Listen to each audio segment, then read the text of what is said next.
Well, it's another week. It's time for another Hot Air Sports podcast with me, Macca, and me good mate Mahona. How are you, buddy? I'm real good, Macca. Real good, mate. This is our championship edition, isn't it? NRL, AFL, MLB, and IndyCars. Absolutely. Absolutely. Big weekend of sport. Did you get off the couch at all over the 3-day weekend? Oh, yeah. I limped to the toilet a couple of times. And of course, got off my ass to go to the fridge for a couple of beersies. I watch so much sport, though, mate. I think my missus is sort of, she's like, "Oh, I'm off to the beach to walk the dog." I'm like, "See you later, Liverpool are playing." We sort of have to sort of set the agenda around sport when we go out to dinner and all that sort of thing. I give her my time as well, but when it's my time, it's sports time. I watched a lot of sport over the weekend, mate.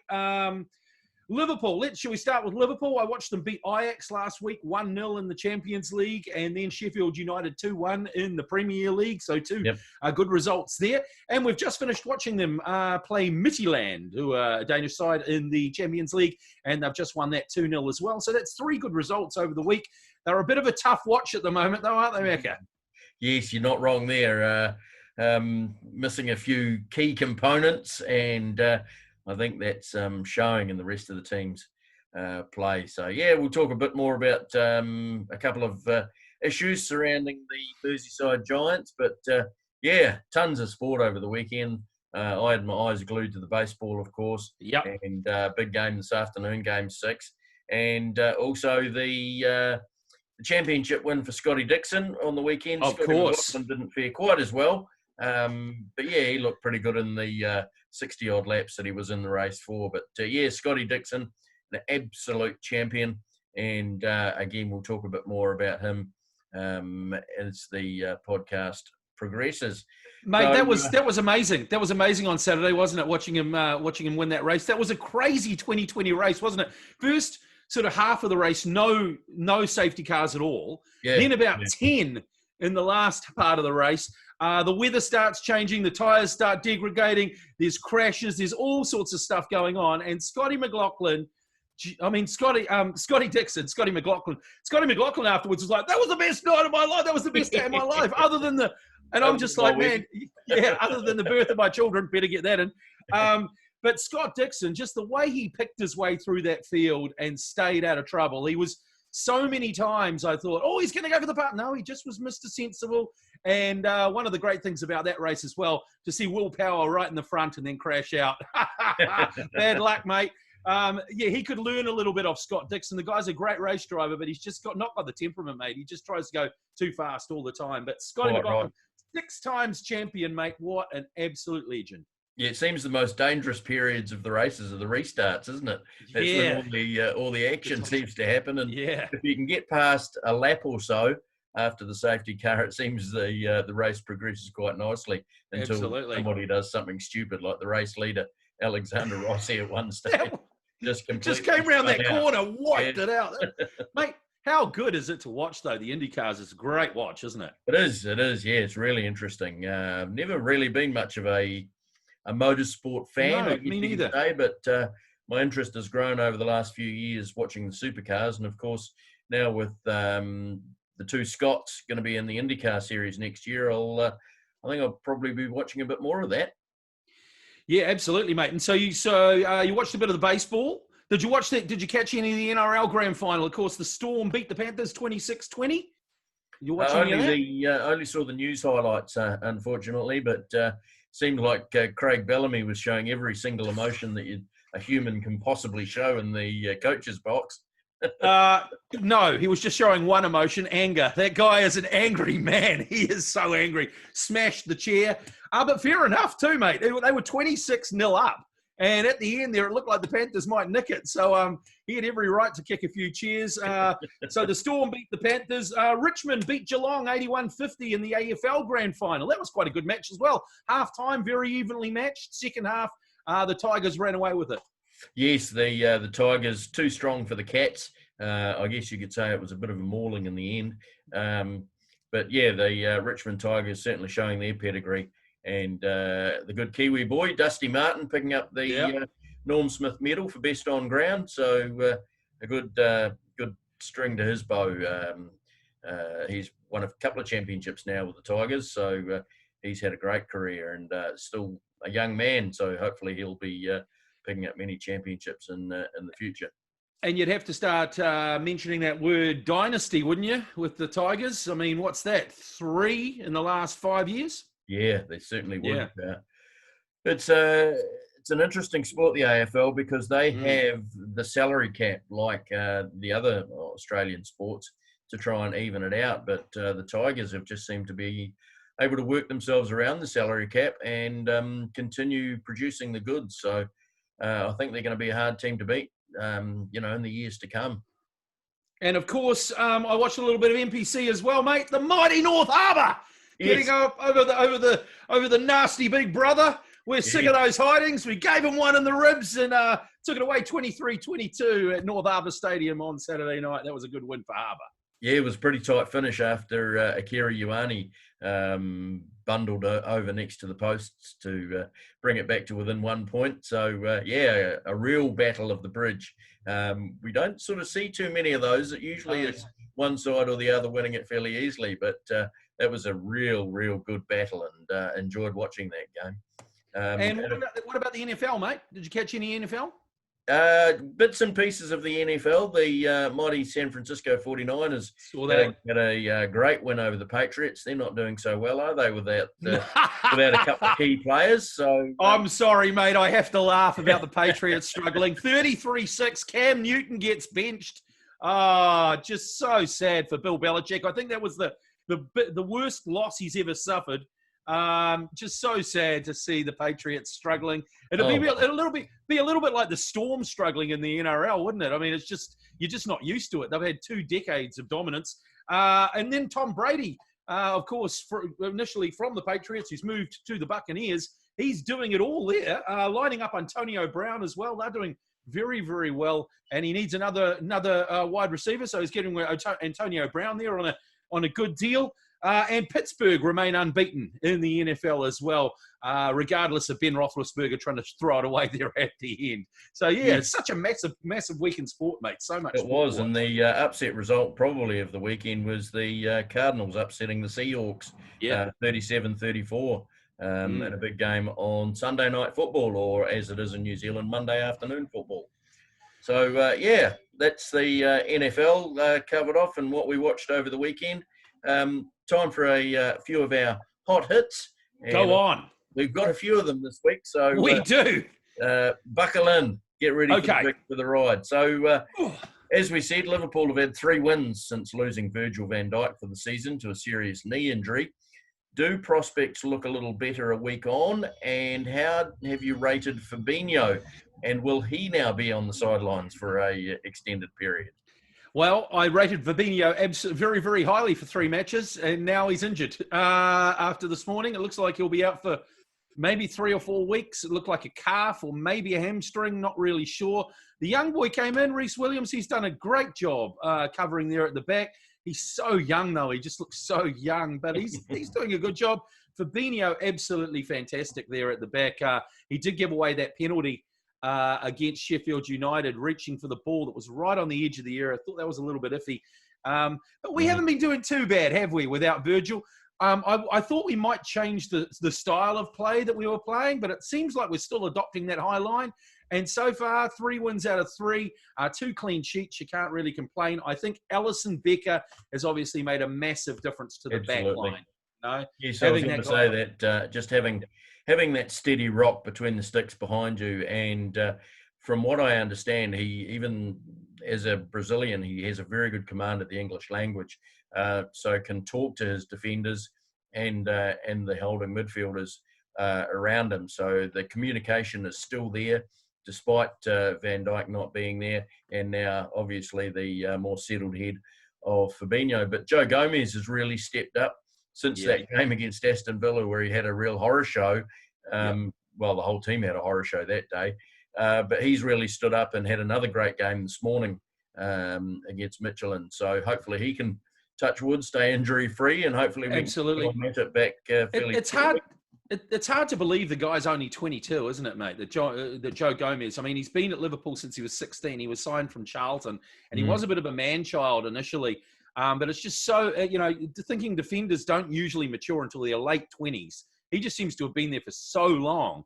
But we do need to cut him a bit of slack because of his age. So Joe Gomez, obviously, because of the people out, he has stepped up. And I think full credit to the boys, doing a really good job there.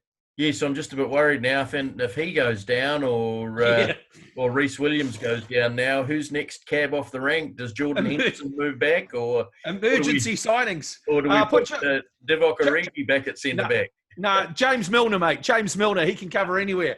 Put James Milner there. Maybe put Adrian with him and the reserve goalie in the centre. He's got a bit of height.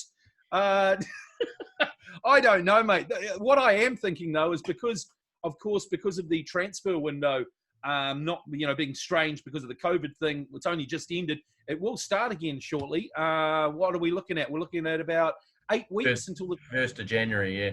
Yeah, so it's not that far until we can sign someone else. So I would suggest that all our scouts will be out there scouting for centre backs around Europe at the moment. I don't know whether there's anyone available on a free transfer, anyone like that. Is Stephen Colker still available? I don't know.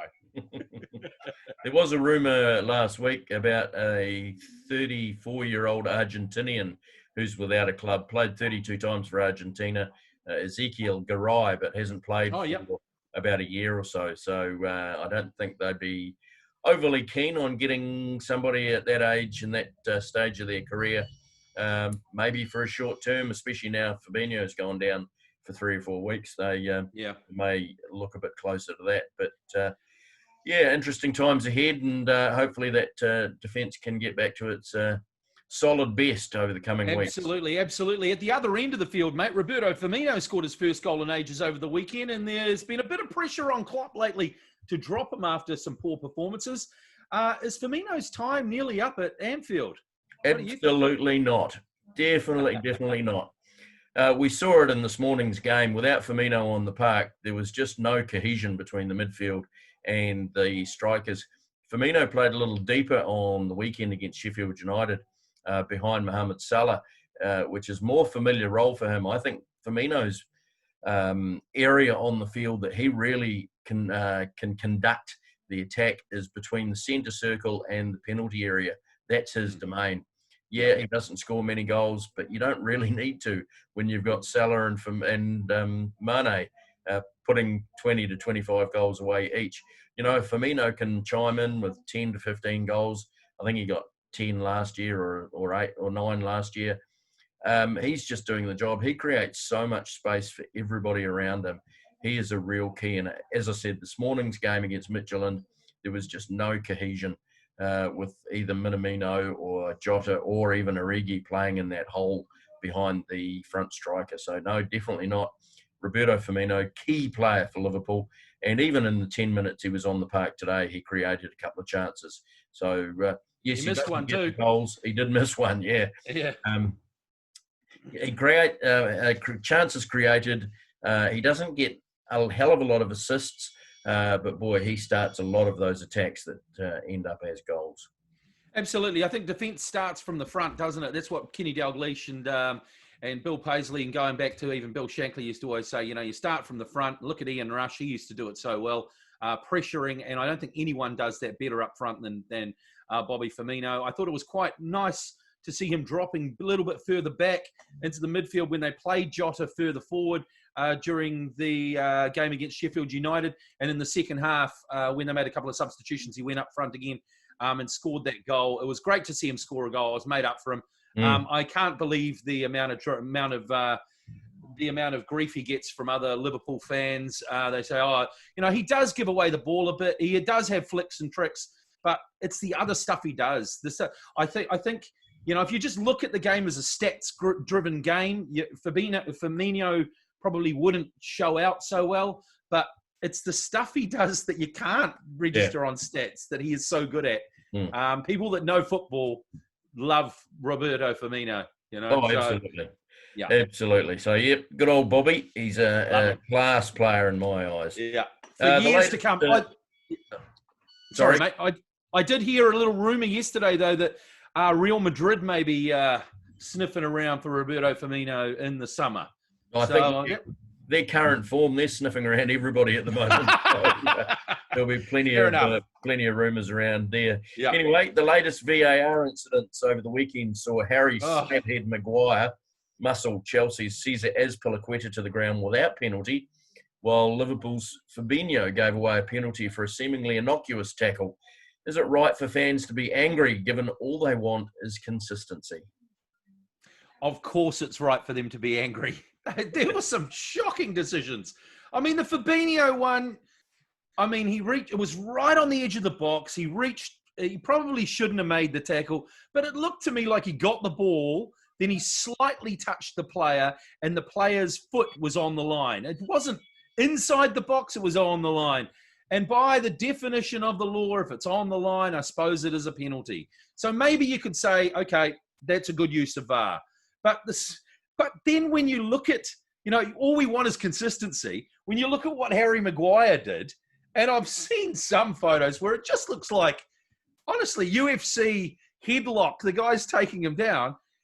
If they can rule on the Fabinho one, because it was a stoppage in play, because it was a free kick, and the Harry Maguire one, later on, they can look at and go, well, no, I didn't see anything there because the referee has already seen it. But they were okay to overturn the one for Fabinho. See, that's the consistency where I don't get. Yeah. That it had to be a penalty. It had to be a penalty. 0-0 that game finished as well, Macca. Absolutely brilliant game of attacking football. Isn't it amazing? Isn't it amazing all the attacking talent that Chelsea's got? And they can't even score against Man United. Yeah, quite right. But what's your take on that Maguire on Azpilicueta, Sam Cane would have been done for a head-high tackle on Absolutely. In a game of rugby. It's just, we just need to see some consistency. And actually watching the Champions League games, the VAR doesn't seem to get involved as much as they do in the Premier League. I don't know whether it's because they're all working under the same FIFA directive. But whether the VARs in Champions League have been told to just try and, let the game flow a bit more and not go too in depth, I don't know. Yeah, although there is a difference in the handball ruling in VAR in the Champions League. Obviously, if it just hits the hand, it's a handball. Whereas in the Premier League, they sort of look for intent. But there was a thing with the VAR today. I got up early and watched a little bit of the Bayern Munich match, and there was a penalty given to Bayern Munich for a foul on Lewandowski that went to VAR, and the VAR actually overruled the ref. The ref didn't go to the side. He just said, no, the foul wasn't bad enough to begin. And the ref said, no, it wasn't a penalty. And it was sort of like, normally the ref would go to the side and have a look. He just went by what the guy said upstairs, which is, once again, it's just all we want are rules consistent with, at least, look, in rugby league, the bunker has a lot to answer for. Yeah. They're consistently bad. But at least as a supporter, because you hear the process and it's going up to the bunker, what's going on. It's just so, it's so, smoke and mirrors with the VAR in football. We never hear we just keep on seeing this from the referee. Yes. What's going on? Absolutely. And a good segue, actually, the Premier League Referees Association wants to follow the lead of the Netherlands Association on VAR offside calls and make the line wider to allow for a margin of error, i.e. the umpire's call in cricket. Will this help, or will we still see toenail offside calls? Well, we probably will, because once again, it relates to who's making the ruling. It's all, it's fine to have the video evidence, but you need someone to rule on it. And so if you don't get someone who's clever enough to sort of see it and make a consistent ruling every time, then you are going to get the same problems. We did discuss this a couple of weeks back. What we need is a clear and obvious rule. It needs to be clear and obvious. He's getting an advantage by being offside, in an offside position. If it's just his toenail, that's not a clear and obvious advantage. If it's just a tiny bit of your shoulder, tiny bit of the shirt, even if it's, that's not a clear and obvious thing. If his head is halfway ahead of the other guy's head, maybe that's it is clear in front, then fair enough. But I think that's what's happening in the Netherlands is with a wider line of that they're going by, it means the likes of the Sadio Mane one against Everton would not have been called offside, because it would be within that line, within that margin of error. And also, the armpit offsides that we saw last year, and a little portion of somebody's head, but because that line is a bit wider, it just means it would, you wouldn't see those, as many, hopefully, of the toenail calls. But as you say, it's still the guys sitting at Stockley Park are the ones that are making the decisions. As with bunker, they're human. They bought the VAR and the bunker and things like that in to get rid of the howlers, and all they seem to be doing is making calls on ridiculous. You see in cricket now with, 2 or 3 challenges, captains just guess for the first couple of challenges, don't they? Yeah, and of course. On the third challenge, they're a bit more circumspect. Yeah. Arsenal, Man City, and Man United all languish in the bottom half of the table, while Everton, Aston Villa, and Leicester hold spots in the top 4. Are we living in 1986, mate? Or is this just early season sorting out? I'm looking at the table here. Everton, Liverpool, Villa, Leicester, Leeds, 5th, Southampton, 6th, Crystal Palace, 7th, still no United, Wolves, 8th, Chelsea, 9th, Arsenal, 10th, Tottenham, 11th, West Ham, 12th. Where are City and United? They're right near the bottom. It's just so weird, though, mate. That table is so 1986. What the hell's going on? Do you reckon it'll even up over the season? Oh, absolutely. I think we've seen this before. The exception to the rule was Leicester City 3 years ago. They carried on and won it. But in years gone by, we've, back in the early to mid-2000s, we saw the likes of Bolton Wanderers getting off to flying starts. Wigan one year got off to a flying start and ended up getting relegated. And we've seen other teams. West Brom have been right up there in the early part of the season. And Everton got beat comfortably on the weekend. So I think their bubble might have finally burst. It's just early season sorting out. But it has been interesting to compare it back to the mid-'80s when Everton were a championship-winning side, and Aston Villa and Leicester were right up there as well. So what it may indicate is that we are actually going to have a proper title race for the first time in a long time. Everyone's sort of in it, looking down at the points, 13 for Everton, and all the way down to Wolves in 8th have 10. So they're only one win off being top place. That's 8 places. So, mate, it looks like we could have a really, really interesting Premier League this season with more than just 2 teams battling it out for the title. Heung-min Son leads the Golden Boot with 8 goals in 6 games. Do you reckon he'll still be at top of the pile in 38 games? If not, who's going to be the Golden Boot this season? I actually reckon he could be there or thereabouts. He's probably one of the most, if not the most, underrated player in the Premier League. He has got bags of speed. He's got a great finish. And, the way that Harry Kane seems to have turned into more of a provider than a goal scorer of late, maybe we will see somebody like Son up there. So, I reckon he could be there or thereabouts. You're going to see the obvious candidates. Jamie Vardy is going to be up there. Dominic Calvert-Lewin, he seems to be a different person this year. Whether he can carry that on throughout a whole season's another story. But you're going to see the Liverpool pair of Mahon and Salah are going to be up there. Sergio Aguero, if he can get himself fit and leave his hands off female assistant referees, will be up there. I think he could be there or thereabouts. I don't know whether he'll take the Golden Boot, but he's certainly in great form at the moment.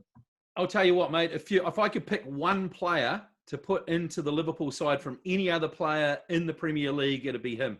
I reckon he would fit perfectly into our system. He's an amazing player. He's just all energy. He's a prolific finisher. He'll be right up there. Someone you didn't mention, obviously Vardy, he came on the other day when it was 0-0. They had about 20 or 30 minutes and banged in a goal. He's going to be up there for sure. Jamie Vardy, my God, mate, that guy just keeps scoring goals and he doesn't seem to be getting any slower.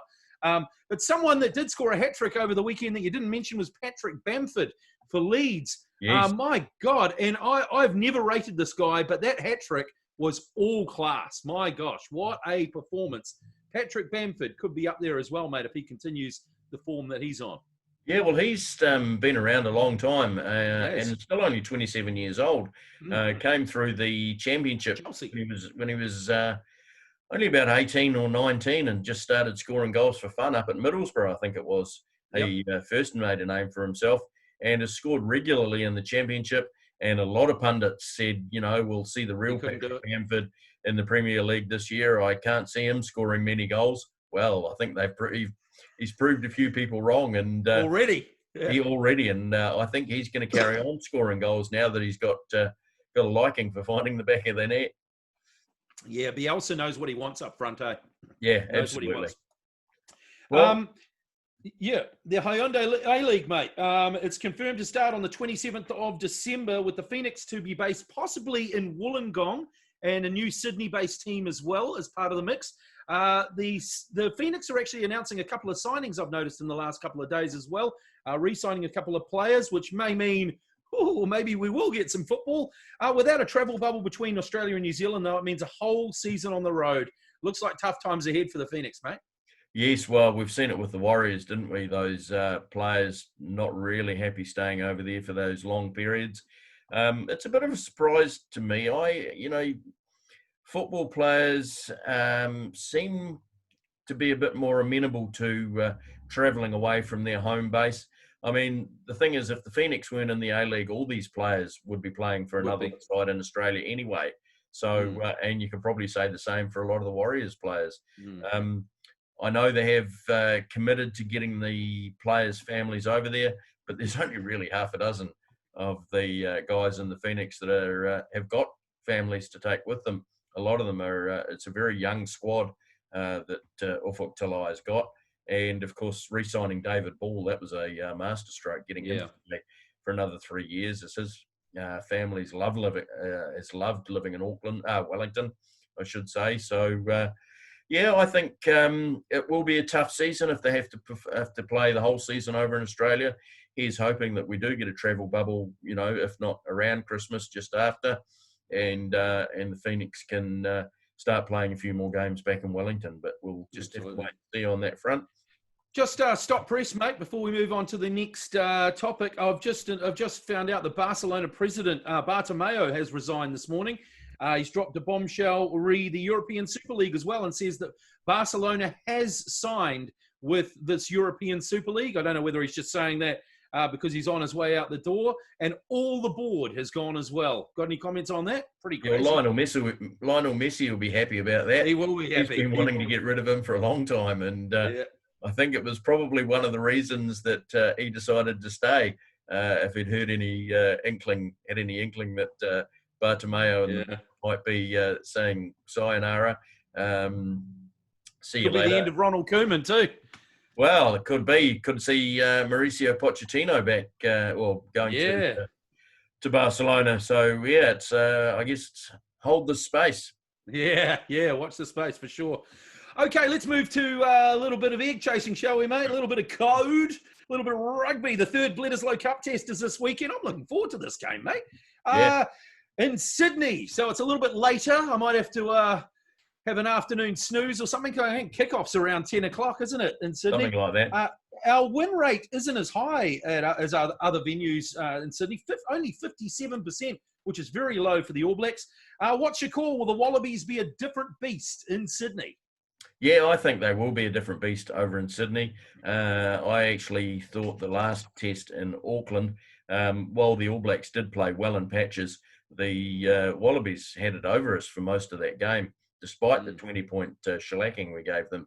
So, I think they'll be coming out breathing fire and brimstone right from the very start. It's going to be a torrid affair, I think.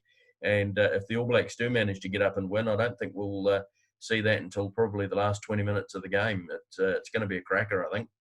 Yeah, I agree. I agree. It should be a good game. Have you heard about the crowd? Are they going to get a crowd in the game for that one? I think they will. They did it the grand final for the rugby league, so I would Yeah, have thought. yeah. I think it's, what is it, a quarter of or a third of Okay, the capacity can be capacity. at the ground. But So maybe yeah, I haven't 15. actually heard for sure whether that's happening with the rugby. As you say, it was good to see some people in the stands for the NRL grand final. So I guess we've just got to wait and see on Saturday night. But yeah, it might be a bit late for us old timers. Yeah, like you say, mate. Afternoon Moy is on the cards. Ardie Savea and Nipo Lalala are out of this week's test due to baby arrivals. Gee, that's a new thing, mate. You would have never seen Colin and Stan Meads taking time off from the All Blacks just because of the birth of a child. But hey, we're living in 2020. That's the way it is. Sam Whitelock is now available following his concussion. Who's going to fill the places of Ardie Savea and Nipo Lalala? Do you think will Hoskins Sotutu maybe get a start? I hope so. I think he's done well enough coming off the bench in the first two tests on this side of the Tasman. So I'd love to see the young fella get a starting role at number 8. Depends on whether the selection panel are a little bit too conservative, whether they go for somebody a bit more tried and true, whether they put Sam Cane on the back and put somebody else on the open side. We've just got to wait and see. They've got Du Plessis-Curify over there as well. So could be interesting. But no, I do hope that they give Hoskins Sotutu the starting role. The other one that could come into the reckoning is Crusaders loose forward Cullen Grace, who's part of that touring party. But yeah, the Nepo Lalala, obviously, he started the last test. He started the last two. So I think you'll see Ofa Tungafasi and Joe Moody, who's back from a concussion as well. He's now available. So those two will probably start, and you'll have the likes of Hodgman and big moustache. What's his name? Big guy. Tui Nukuafe will probably be on Carl. bench. Big Carl. Big Carl, yes. Yeah, I love Big Carl. The veteran All Black hooker Dane Coles has been accused by the Wallabies of purposefully trying to taunt a couple of younger players. Doesn't sound like him at all. Is this just part and parcel of the game to get under the opposition's skin? And is Coles the best around at this type of behaviour? I'll answer the second part first. Yes, Dane Coles is absolutely the best around at this, and he's taken over that mantle from the great Sean Fitzpatrick. He has. He's just the same. And of course, Coles probably doesn't referee the game as much as I was going to say. But he certainly does get under the skin of opposition players. Doesn't matter who the All Blacks or the Hurricanes are playing. He's got his main characteristic is a bit of niggle. And I think now that those Australian players have come out and said that, I think Colesy will be upping the ante, especially if he's starting the game on the field rather than coming off the bench. So absolutely. What is it about hookers, man? They just seem to be, they are like the, they just seem to always get under the skin of the opposition, don't they? But then again, Australia's had a few of those in their time. Look at Phil Kearns doing that, and, they've had a few. So I think Dane Coles, I love watching it. I just love the way, he'll run past someone and ruffle their hair and they'll turn around and get all angry, and Dane Coles will have a little bit of a laugh. And it seems so cheeky. And then Sean Fitzpatrick obviously used to get away with stuff in the dark places, in the dark recesses before you could see a lot of it, on the replays and stuff. But Dane Coles, he is just so good at putting in a little something and then running away from the situation, and then the opposition. Hookers and halfbacks. They're the hookers and halfbacks. They're the instigators, and the kings of course we saw Dane Coles in the middle of that Hurricanes pack when Bowden Barrett got stuck in between them after a Hurricanes try against the Blues earlier on in Super Rugby. He almost tried to hold him in there, didn't he? I'm sure he did hold him in there just to give the old Barnett a good ruffling. Anyway, on to more local things. As we said earlier, Harbour wins the Battle of the Bridge, and Waikato leap to the top of the standings. Are we seeing the best NPC competition in recent years, with only 11 points separating top from bottom in the Premiership? Mate, you could say it's 1986 all over again in the NPC as well, couldn't you? It's crazy. We certainly are. You just never know what you're going to get. I'll tell you what, you're getting some value at the TAB at the moment. Is what you're getting. it's a toss of a coin. Every time I think I can pick a game, I can't. And that's all you really want in any sporting competition. The NRL's been famous for it for years. Every time I think my team's going to win, they lose. Every time I think we haven't got a chance, we win. And this is happening more in the NPC. More of it, please. Absolutely. And Waikato, many pundits were picking them to finish bottom of the pack. Yeah, but they're up on top from Auckland second. Tasman, who at the start of the season, I think we both thought they were probably going to go through the season unbeaten. We thought it was, basically a fait accompli, didn't we? Yeah. Give them a trophy now. Wellington have comfortably in the top 4 now, and there's a big gap right back to Canterbury, who are struggling after a huge loss to Bay of Plenty. We see the beginning of the end for the province that won 9 of 10 championships between 08 and 2017, including 6 in a row from 08 to 2013. Well, Tasman are definitely the power base of the Crusaders union now, aren't they? They are. Maybe we are. I don't really think you have to worry too much about it in Canterbury. If it is 1986, maybe you do, because they went through a little bit of a bad period there at the end of the 80s and the beginning of the 90s, so when they were pretty crap. But I can't see that. I think they'll still get players moving down there for Super Rugby, and they are just so good at recruitment, etc. I think they'll get it right. Yes, and of course they did start off with a hiss and a roar when the All Blacks were available, but once those All Blacks left, it started to thin out. And in fact, they're only 2 points ahead of bottom-placed Harbour, which is crazy to say that Harbour are bottom, given their form over the last few weeks. And with 2 rounds to go or 3 rounds to go in the round robin, Canterbury could face a relegation battle against the top team from the championship come the end of the season. So, what do you think about the championship and the relegation promotion? Are you for it? See, once again, this is getting back to the conference thing, isn't it? It is. Why can't they just have one round robin?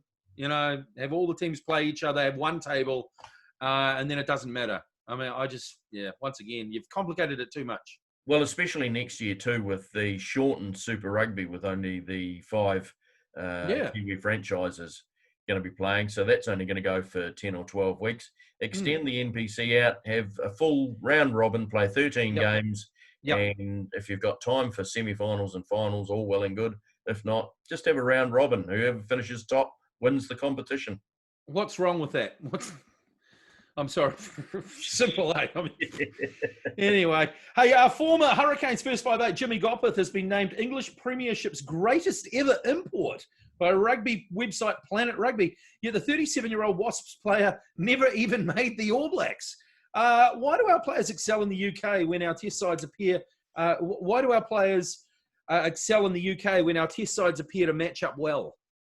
Yeah, I just think it's purely a numbers game. The likes of Gopperth, he was, behind a couple of not bad first fives and Dan Carter and Andrew Mertens when he was around, and also towards the end of Carlos Spencer's All Blacks career as well. So I think it's just the fact that, there are a lot of really good rugby players in New Zealand, and those that can't make it at the very top go to the UK. You look at the career that Nick Evans had with Harlequins. He went early. He was one of those guys that went, was just coming into his prime and went early. And I would have thought that he would have been probably a better player over his career over in the UK. But I mean, I don't watch a lot of rugby in the UK than Jimmy Gopperth.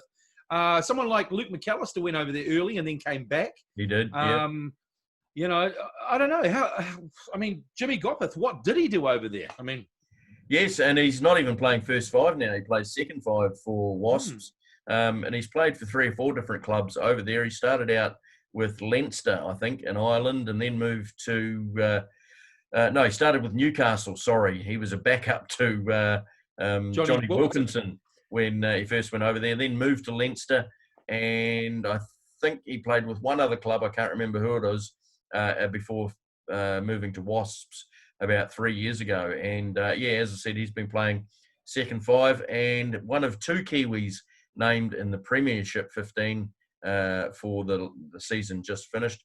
Charles Piutau being the other one, another young player, still in early in his career. That in his prime, really, now. Yeah, and is one of the highest, if not the highest paid player in the Gallagher world Premiership over in England. So one thing I would say about Jimmy Gopperth, if he never played for the All Blacks and he was that good in the UK and he's been over there for a decade, why have they never signed him up and played him for England or Ireland or Scotland like they do with everyone else? He probably qualifies somehow. I mean, he's been over there long enough, so surprised not one of the Four Nations over there signed him up. Yeah, maybe he's a true blue, sixth generation Kiwi. That oh, come on, he's got a Welsh grandmother somewhere. Come on, we all do. We all. He could use Shane Howarth's grandmother. He could. Or Nathan Fiends in rugby league. Okay, mate, let's move to motorsport, shall we? 6 IndyCar titles for Scott Dixon after his third placing in Monday's event at St. Petersburg. He's now only 1 title away from the legendary AJ Foyt, but still fails to capture the imagination of the New Zealand sporting public, other than you and me, of course. We're following him. Go, Scotty. What an absolute champion. So we're so focused on rugby, netball, and cricket.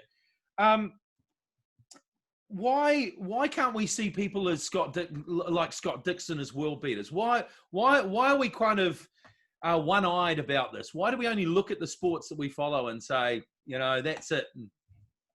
Why? Yeah, I mean, there is a big following, obviously, in motorsport circles for all these Kiwi drivers. But I was absolutely disgusted watching TV1 News on Monday night, and the lead story was about a netball game. And then Scott Dixon came in second, which is just absolutely atrocious. New Zealand media have got a lot to answer for in regards to looking after, world beat people who are doing better than anybody else in the world, yet they can't see past a game of netball in their lining up their stories. It's just wait for the America's Cup to start, mate. Oh, yeah. That'll be leading the news every night. TV1 are shockers for that. I'm switching to News Hub. Honestly, all the mainstream media, they're pretty bad these days. They just do not really have their finger on the pulse as far as sports go. I used to religiously watch the sports news on both channels. Yep. Now, really, I don't really worry about it too much. I mean, I'll catch up with the stuff I like on social media. You sort of find your own places now, don't you? I suppose. Mm. But the way that our mainstream media in this country is always whinging and moaning about, we need more people. We're going to make this content better for you, and it's more about they just do a bad job.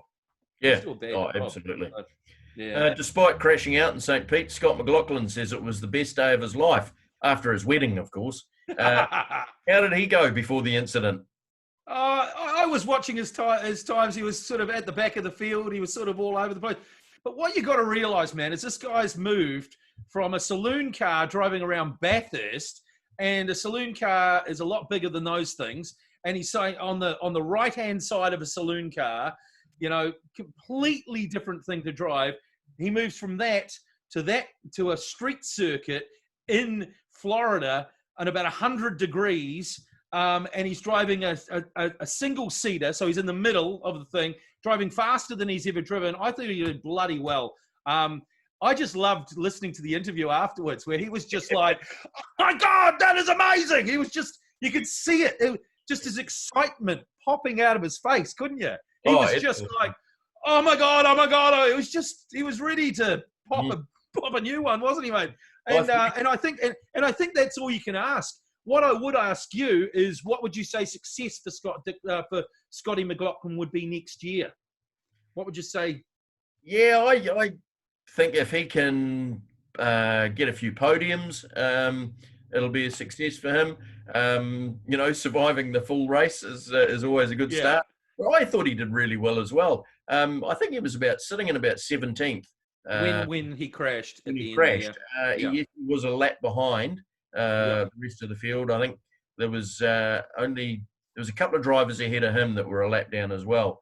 So I think he just had a pit stop, which put him a lap behind. So for a long period, it was around the 60 lap. It was over halfway. It was over halfway. So he crashed after Will Power. So technically, he finished ahead of Will Power. Exactly. No, I thought he held his own.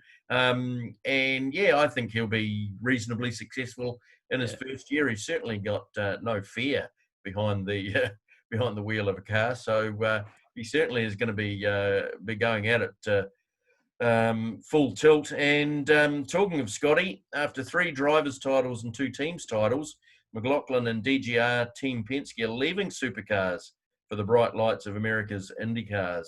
How are they going to go next year? They've also told Kiwi driver Fabian Coulthard he's no longer required. So it's going to be... That was strange. That was strange. What did you think about the Fabian Coulthard thing? I really don't know what's going on there. I think probably Dick Johnson. Personality?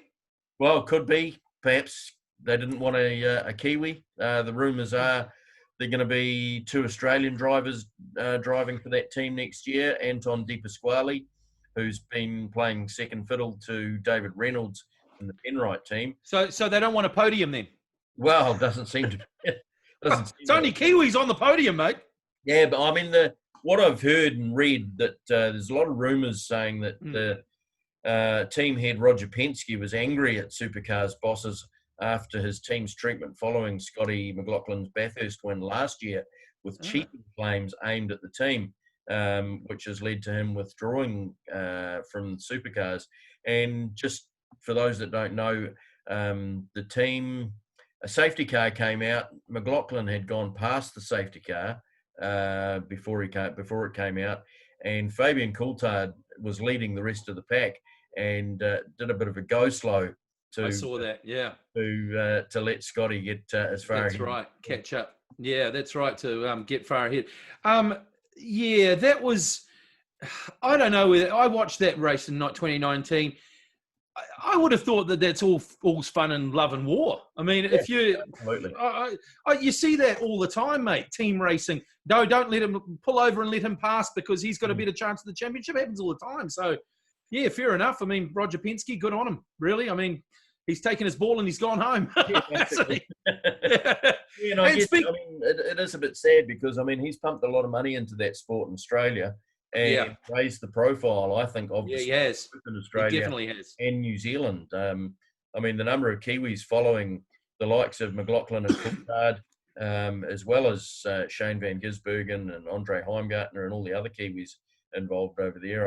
It'll be interesting to see how they go in the next couple of years, whether they still get that same following from, especially this side of the Tasman. Yeah, absolutely, mate. Absolutely. Should we go to your sport, mate? Should we go to your sport? Wow. Hey? Wow. What a finish to Game 4 of the World Series. The Dodgers managing to snatch defeat from the jaws of victory in a seesaw game. Is that the best game of baseball you've ever seen?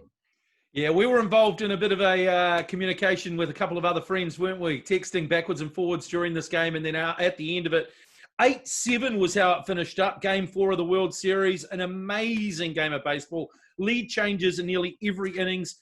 There were home runs galore, hits on 2 strikes, great defensive plays, stunning catches, throwouts, errors, one of the best walk-off finishes, and probably the best celebration I think I've ever seen on a baseball field. It was just awesome. I don't think it's the best game of baseball I've seen technically or anything like that, but for the drama, for everything, it was just amazing. It probably was the most entertaining game of baseball I think I've ever seen. In fact, it's just gone on behind you on the TV screen. It is. They just kick it off.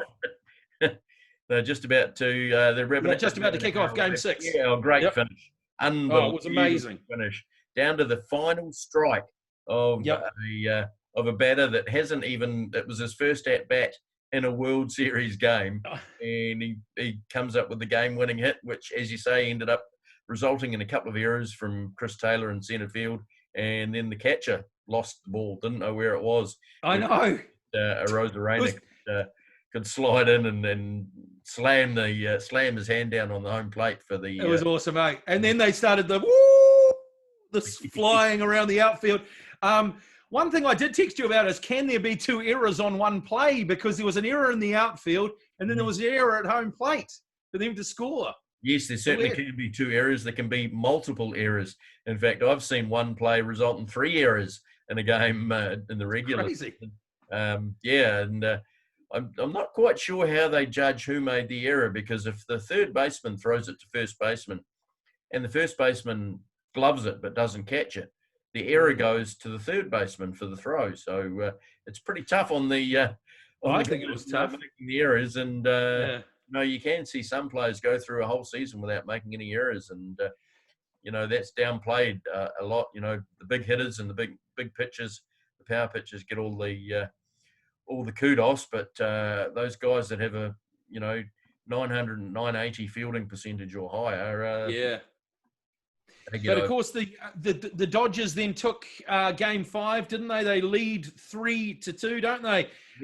Looks like it's going to go down to the wire, mate.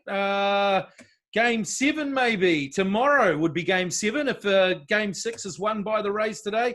How do you think today Blake Snell versus the Dodgers bullpen matches up? And are you still picking the Dodgers in 5? Dodgers in 6.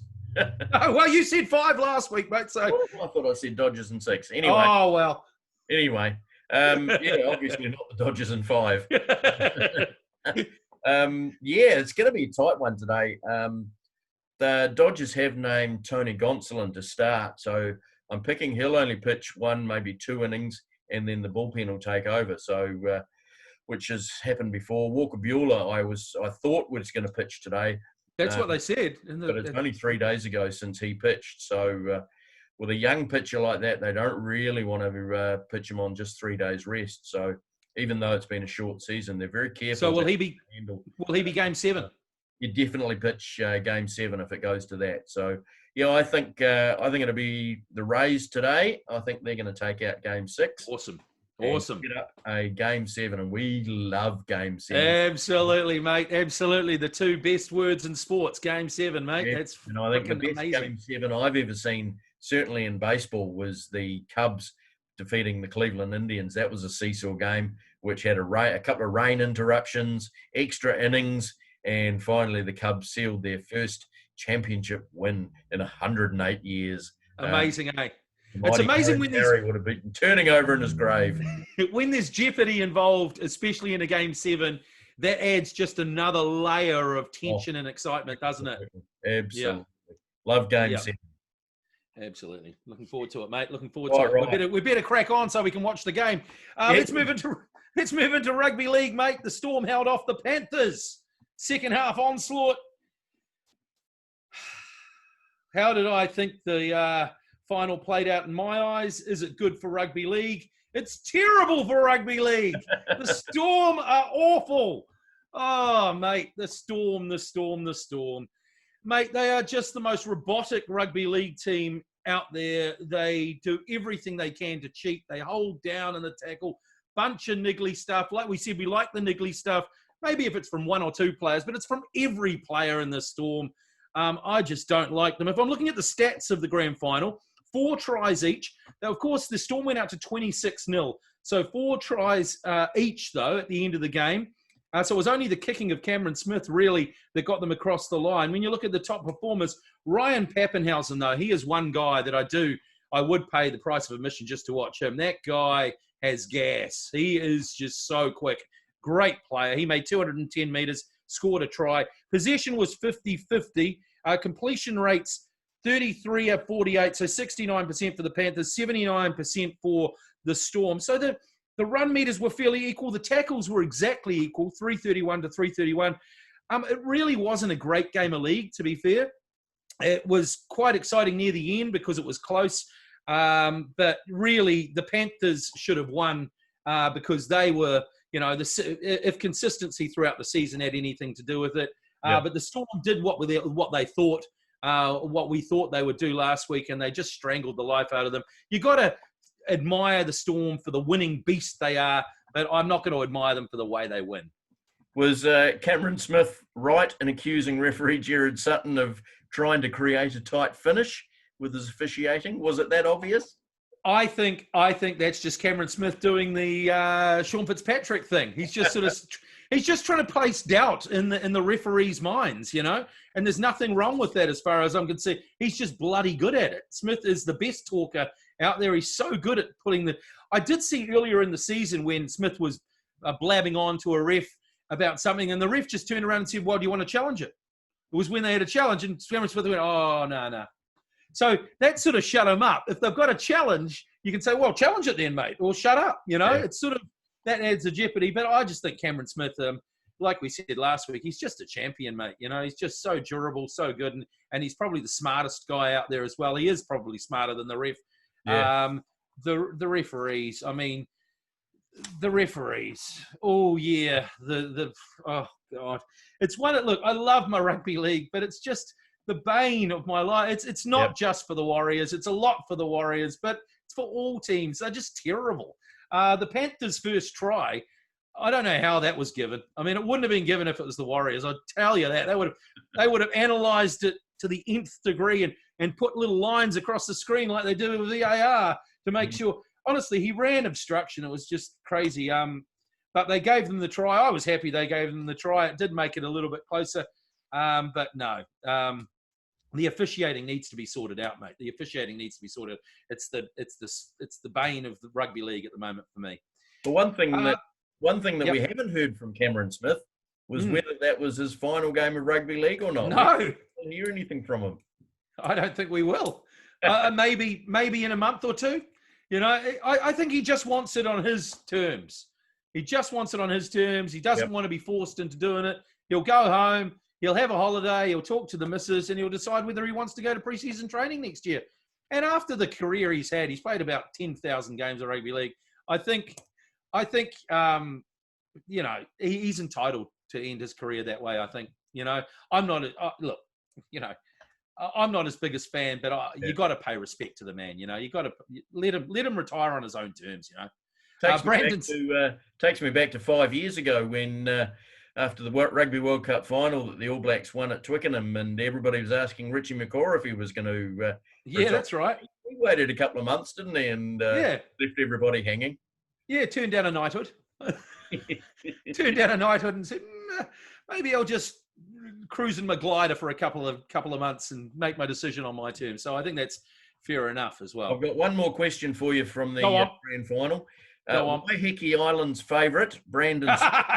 Gave one of the funniest after-match speeches ever. It was so good. Favourite after-match speeches. It was so good. The big cheese. He gave it to Cameron Smith. He gave it to the coach. He basically gave it to his whole team. It was just brilliant. It was just so honest. And I heard some people saying, "Oh, he's just a grub. It's disgusting." I was like, "Far out. What do you want? You want your players to be humans, but you don't want them." I don't know. I thought it was fantastic. Some of my favourite after-match speeches, I always used to like listening to Fitzy because he was always just full of cliches. Game of two halves, full credit, thanks to the ref and all that sort of stuff. Ladies in the kitchen. He was so good at it. And also, probably the first after-match speech that was ever broadcast in New Zealand was Peter Jones in the 1956 Springbok series. And this is a bit of a tall tale that went down in legend, in urban myth, but it was a true story. After the fourth test, when the All Blacks won and finally beat them in a series, the radio reporter eagerly stuck a microphone under Peter Jones's nose and said, "Peter, how was that? How was that match, mate?" And he said, "I'm absolutely buggered." And that went out live on the air, and everyone went, "Oh," he said buggered. Oh, and buggered became in the New Zealand vernacular as no longer a swear word. Everyone can say buggered. After Peter Jones said it, loved that after-match speech. Quite right. What about you? What crackers over the years? I can't think of any off the top of my head at the moment, I'm afraid. Fair enough. I've seen a few where that's speaking to the losing captain, and it's been one or two word answers, which is quite humorous. Those are good. Watching a reporter flummox around trying to get a decent answer out of a player that's just come off the field. I think one that does stick in my mind was Ireland captain Brian O'Driscoll after a test at the Cape Town in Wellington, where there was sleet and rain throughout the game, and he was absolutely shivering to death. And basically, it might have been Ian Smith, I can't remember, said to him, "Brian, tough test. Just one quick question. How are you going to go on from that for next week?" And I think Brian O'Driscoll said, hopefully it won't be so bloody cold and ran off. Fair enough. And I do love some of the NFL coaches and some of their after match speeches. Because we were bloody awful, we were useless, we were crap, we were mud, we were shit. Some of the rants that they go on are absolutely fantastic. But Brandon Smith, wow, that was just the best. That was the best I've heard in ages. Let's move to America, mate. Let's move to America. The American Football Code NFL, the 49ers sit bottom of the NFC West, even though they're on a bit of a tear, 4 wins and 3 losses. They've obviously just taken care of the Patriots, as we discussed earlier. Yet the Eagles, Washington, and Dallas have shared lead in a woeful NFC East division with only 2 wins each. Is this further proof that this type of division system doesn't work? Same as like Super Rugby, etc.? Yeah, it's an interesting one because for a lot of years it has worked for the NFL because there are so many teams and they don't play each other. You play your own divisional teams home and away, but then it's really the luck of the draw as to who you play in the rest of your 16 games. So, I guess this is really showing out that maybe it's not such a great system. And, that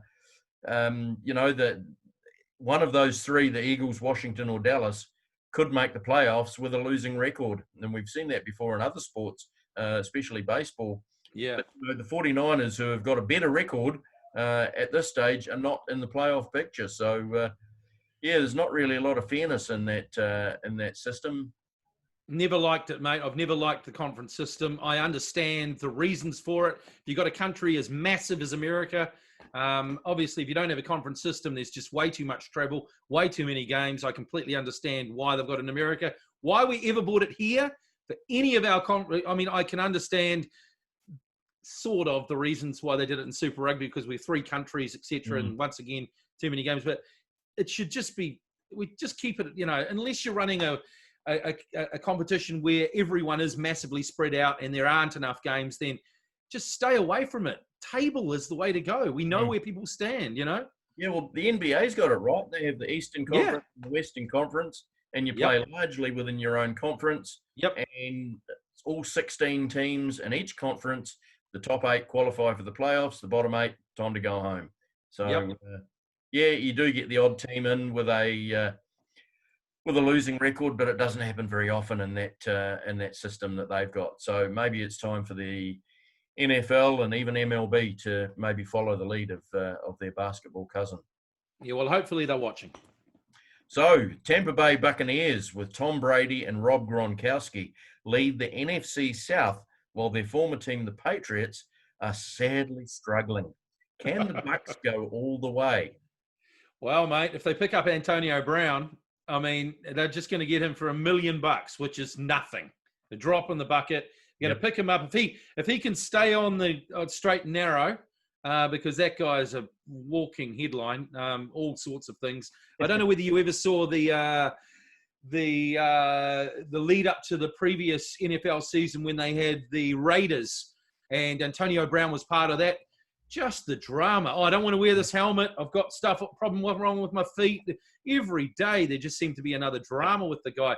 But the guy can play. He's just an amazing player. And Gronkowski now coming into some form. Saw him catch a touchdown the other day.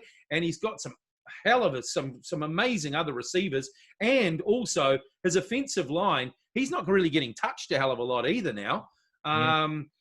Mate, they're a handy side. Maybe they can go all the way. And if they do, who's gonna say that Tom Brady isn't the GOAT anymore? You and I have always said that, Joe Montana for me is my number one guy. But if Brady could win a Super Bowl with the Tampa Bay Buccaneers, he'd go a long way to convincing me that he's the greatest quarterback of all time.